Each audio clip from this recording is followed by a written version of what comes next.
you guys! So, I'm back today with a book tag, I'd call it.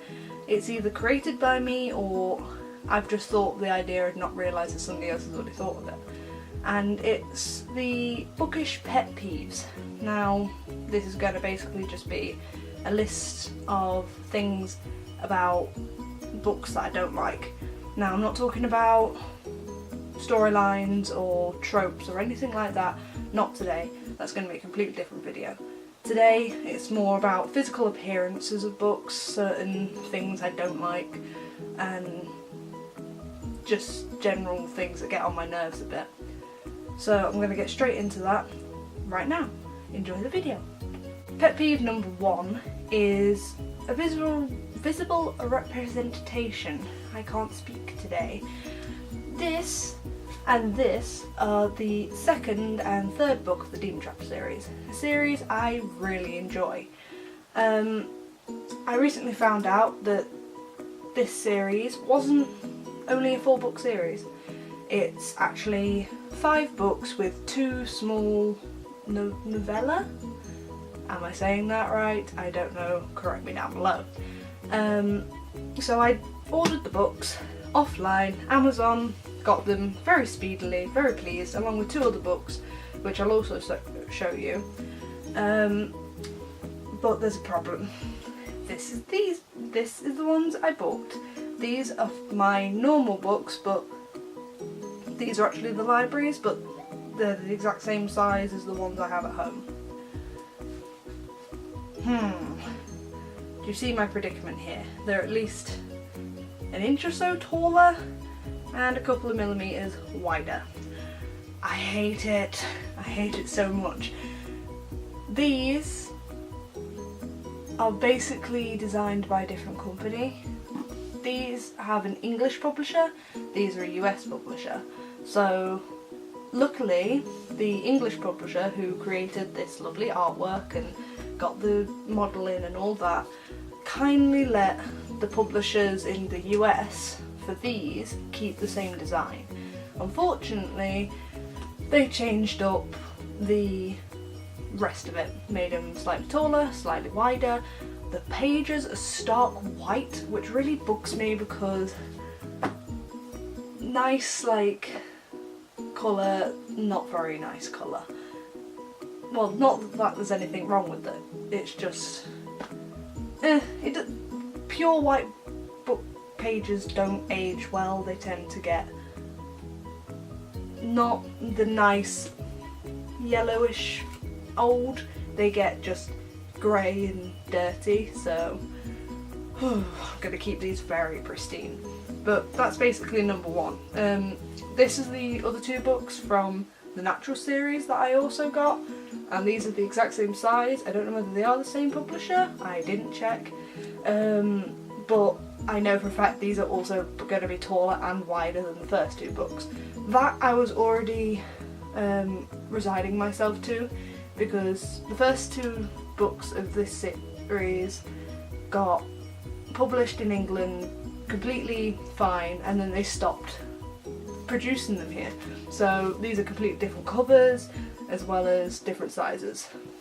So I was resigned to myself that these weren't going to be the same.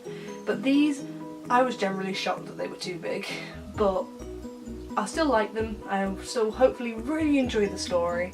It's just I really hate it because they're going to look uneven on my bookshelf, and I can't deal with uneven bookshelves.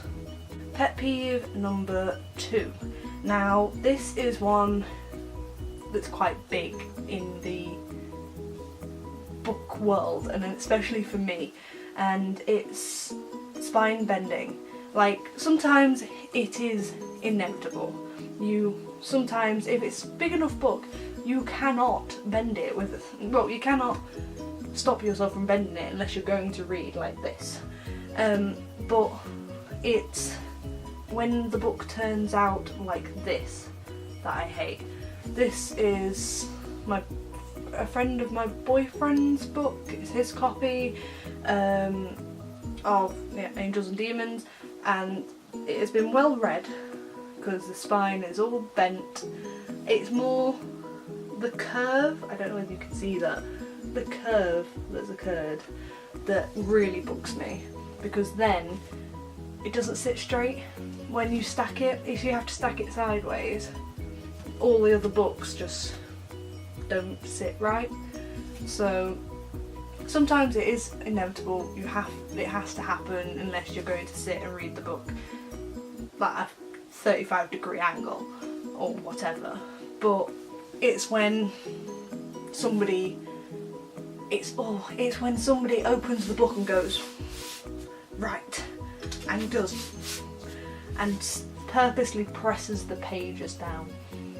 No, because especially when you get to the middle of the book and you hear that crack, that break, as you literally break the spine. I can't deal with it at all. I just need to keep them all nice and protected and keep their little spines safe, because I just can't do it. I just really can't. Pet peeve number 3. Now this is going to be an obvious one, and it's dog earring. I can't deal with it. When I'm reading a book, like currently in this one, I've actually got a bookmark that you get free if you buy something from the Harry Potter Studios, and I got quite a few of these. The cashier got a little bit excited and put quite a few in. So luckily in this one, because I'm doing 2 books at a time, I'm currently reading this one and this one, so they've both got the same bookmark. I have to have a bookmark. I cannot bend a page. I would rather write the page number down on my arm than bend the page. I have used receipts, bits of thread, anything I could get my hands on as a bookmark, because I will not dog ear a page. When people bend the pages of a book, it's just, not only does it then just permanently mark the book, it also ruins the flatness, if that makes any sense. So like, this is nice and flat. Once something's bent in it, that whole page, no matter what, no matter how straight you try and press it, it will slightly bend over. Can't deal with it. It's just not fair to the poor little books. I just need to protect them all, and it's just Bookish pet peeve number 4, I think, is when you've got a hardcover book and you lose the dust cover.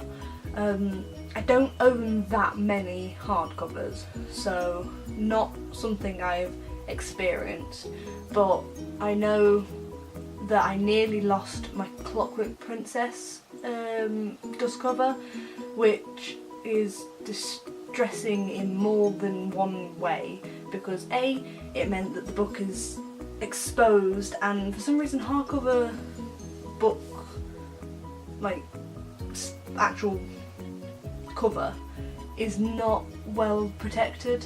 So this, it's got a slight sheen on it to try and keep it like water resistant-ish, but books with dust covers, the dust cover is the only thing protecting that front. If that front gets wet, it's going to soak in, and it just bugs me so much. But when I nearly lost my Clockwork Princess dust cover, it was distressing for more than one reason. A, because it left the poor book exposed, and B, I own the collector's edition of Clockwork Princess. If anyone that's not in the fandom doesn't know what that means, basically the collector's edition has the family tree of the main characters across the dust cover, and this was a limited edition thing, and I was lucky enough to pre-order and get one. I didn't actually realise I'd pre-ordered the dust cover, well, the fancy version basically. So when I nearly lost it, because I had to take it off, because according to Cassie, the writer's tweets I think it was, the writing on the back of the dust cover was spoiler worthy. It would let you know who lived and who died and all this. So I had to take it off and put it on my wardrobe and leave it there until I finished the book. And it nearly fell down the back of the wardrobe and I nearly had a fit. I was... So the loss of dust covers annoys me, because also it doesn't really help, but hardcovers, if you drop them, the little edges of the spine and the corners just bend in. The dust cover doesn't really save that, but it does mask it if it has happened. So I really don't like it when you lose dust covers. Also, most of the time they've put all the effort into the dust cover and then put nothing on the actual naked book. So it's really just, it doesn't bother me that much because I don't own that many hardcovers, but I do kind of get a bit annoyed when I go to a library and I see that, oh, what's this book? And I've had to open the pages because there's no writing on the spine because the dust cover's missing. So not really a massive one, but still something that I don't like that much. Bookish problem pet peeve thingy number 5, if I've got this all right. And this is the last one, and it's gonna be cover changes. Now, I don't have the books with me that I have in mind when I think about this, and it really, oh, it's annoying. It's so bad. And I know I keep picking these up, but it's the only books I have to hand right now. But I've got a book series, well, I never continued with the series, but I've got a book cover at home that had it was kind of cheesy. The cover was all yellow with a girl standing like this, just all serious at the screen, well, not the screen, you know, on the front, just her. And it looked cheesy, but it was distinctive. Now, the next book had nothing like that. It was purple, there was just the title in big letters just across the front, and it looked like a completely different book series, and that's what I don't like. Like, if they switch it up throughout the book series, then that's not bad. If it's something along the lines of this book series issue where they stopped selling them in the UK, that's okay, because this is the American cover. The British cover was different. I do prefer this cover because ours was a bit cheesy. It was a girl stood like this, all serious, and wasn't the best, but I understand why these had to change, because they no longer did they no longer published them in Britain, therefore we don't have a British cover anymore, so that makes perfect sense. But when it comes to the first book in the series looking like this, and then they've kind of gone, let's go a completely opposite direction to the point it looks like I'm reading a completely different series, then I have an issue. Like, I'd understand if maybe they got rid of the girl but they kept the font and the colour, or at least a close colour scheme, but they didn't. It went from a girl with this certain font, with a bulky font, to purple, really thin font, and just nothing like the original. So when I actually went looking for the second book, I generally had an issue trying to find it, because I was looking for this one style and was looking straight over it thinking, no, that's a different book. So overall, I get it in situations where the publisher changes, or I don't know, I can't think of any other reasons really, but to go so drastically different. So it's like Harry Potter, from Harry Potter, the first Harry Potter book, picture going from the cartoon Harry in front of the Hogwarts Express looking shocked to, say, Tim Burton's artwork. So if it gone from, I don't know the illustrator in the first book, or for the first book, and then gone to Tim Burton or to real life people, it would jar people. It would shock them. Not scare them, just but it would shock some people. And I'm easily shocked as well as easily word wronged. I need to use the sleeves. Seriously. That is my main issue. It's just, it went from this to this, and they kind of ruined it a bit, because I'm thinking, okay, if you can change that so drastically, what's the storyline going to be like? And reading it, I did realise that they had changed their way of writing, and it did bug me a bit to the point I didn't finish the book. I'm going to try again soon, because I'm in the midst of a rereading spree at the moment, so I'm going to do that, but I don't know whether I'll carry on with the series. It depends if the next book, if there is a next book, I can't remember if it's a series or just a 2-part, is still the same as the second book, because I can't deal with one book being like this, second book being like this, third book being like this. Nope. Once you've changed it once, you have to stick with it, please, or else you're losing a reader. Right, that's all I've got time for today, guys. That's really creepy. I've just realised her hair's in front of her face. Boop. Anyway, if you enjoyed today and I didn't ramble too much, give it a like, comment down below whether you've got any pet peeves about books that I didn't mention, or you have found a book series that has wildly changed its cover, or the plot wildly went mental. Just different things. Talk to me. I like being conversed with.